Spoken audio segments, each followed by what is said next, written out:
পটাশপুরে, পূর্ব মেদিনীপুরের পটাশপুরে বহিরাগত তরজা, বাড়ি বাড়ি ভোট প্রচারের নামে মহিলাদেরকে হেনস্থার অভিযোগ বহিরাগতদের বিরুদ্ধে। আর সেই নিয়েই ওড়িশা, উত্তরপ্রদেশ, বিহার থেকে এসে প্রচার। এক অভিযুক্তকে ধরে ফেললেন এলাকাবাসী। তারপরে দেখুন।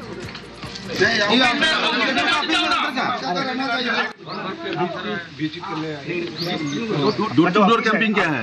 डोर टू डोर जा रहा है, लेकिन हमारा स्टेट का कोई आदमी जा सकता है विदाउट स्टेट को। नेशनल दल है ना,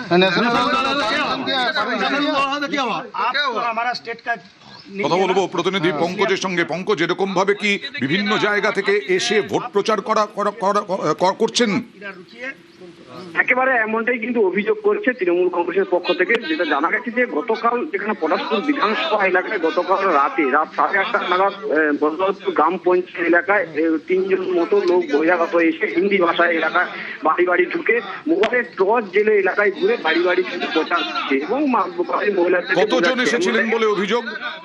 দেখুন, অভিযোগ যেখানে গতকাল এসেছিলেন 4 জন, আজকেও তেমন 4 জন। যেখানে গতকালকের ঘটনার পর আজকে যখন দিনের বেলা তখন তারা আরো যখন সতর্ক হয়ে পড়ে এলাকার মানুষ, তখনই কিন্তু যখন ছুটে পালিয়ে যায়। তাদের মধ্যে 3 জন, একজনকে কিন্তু আটক করে পুলিশের হাতে তুলে দেওয়া হয়।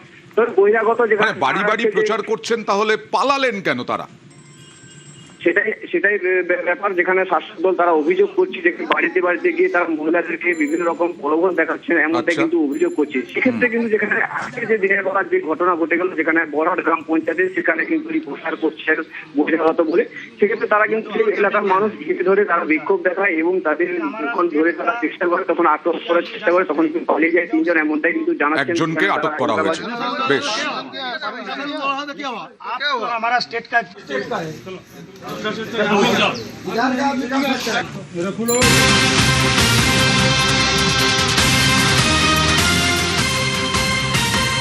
বাঁকুড়ার তালডাংরা।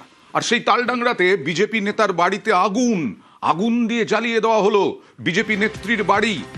তালডাংরায় বিজেপি নেত্রীর বাড়িতে আগুন লাগানোর অভিযোগ তৃণমূলের বিরুদ্ধে। কথা বলবো প্রিয়ব্রতর সঙ্গে। প্রিয়ব্রত, এই ঘটনা ঘটলো কেন? আর এই বিজেপি নেত্রীর কোনো কি পদে ছিলেন, কোনো পদে ছিলেন কিনা? দেখো, বিজেপি নেত্রী হচ্ছে মন্ডলের সম্পাদিকা সুষমা মন্ডল। তিনি হচ্ছেন কিন্তু এই এলাকার বাসিন্দা এবং এই বেলডাঙ্গা যে এলাকা, সেখানে কিন্তু তালডাঙ্গা বিধানসভা এলাকায় তৃণমূল এবং বিজেপির প্রার্থী রয়েছে। এবং সেক্ষেত্রে এই যে সুষমা মল্ল, তিনি দাবি করছেন এর আগেও কিন্তু বারবার করে প্রতিহিংসা প্রসারক তাদের বিরুদ্ধে আন্দোলন, এই বিভিন্ন ধরনের ঘটনা ঘটানো হয়েছে। এবার কিন্তু গতকাল রাত্রে তিনি যখন ঘুমিয়েছিলেন, তখন কিন্তু হঠাৎই একটি গন্ধ দেখতে পান এবং তারপরে কিন্তু তারা জেগে যান এবং তারপরেই যখন দেখেন যে একটি বাড়ির একটা অংশে কিন্তু আগুন জ্বলছে এবং তারপরই তারা পরিবার পরিজনকে উঠিয়ে তিনি কিন্তু আগুন নেভানোর চেষ্টা করেন। এবং এই ঘটনায় তিনি পুরোপুরি দায় করছেন যে এটা কিন্তু রাজনৈতিক হিংসার ফলেই এই ধরনের ঘটনা ঘটানো হয়েছে। কেননা এর আগেও তৃণমূল কংগ্রেসের দিকে অভিযোগ তুলেছেন তিনি এবং বারবারই তাকে আক্রান্ত হতে হয়েছে। অবশ্য তৃণমূল কংগ্রেস এই ঘটনার দায় কোনোভাবে নিতে চাইছেন না। তার দাবি যে এই ঘটনা সামনে এনে তারা কিন্তু রাজনৈতিক একটা ফায়দা তুলতে চাইছেন এই নেত্রী। কোনোভাবেই এই ঘটনার সঙ্গে যুক্ত নয় তৃণমূল। ওকে, এটা রাজনীতি ছাড়া কোনো কিছুই না। কারণ পারিবারিক বলতে আমার সাথে কারোরই সমস্যা নাই, পাশাপাশি কোনো ঝামেলা আমার সাথে হয়নি। ওদেরই তো ছেচড়ামি কাজ। ওরা সামনে আসুক আমার, যদি আমি ওদের ভাতের থালা কাড়ি নেওয়ার চেষ্টা করছি, তাহলে আমার সামনে আসুক। এর আগেও করেছে, অ্যাডভেস্টার ভেঙে দিয়েছে, গাড়ির কাঁচ ভেঙে দিয়েছে, মুরগি পুষেছিলাম, সেই মুরগিগুলোকে মেরে জানালায় ফেলে রাখতো।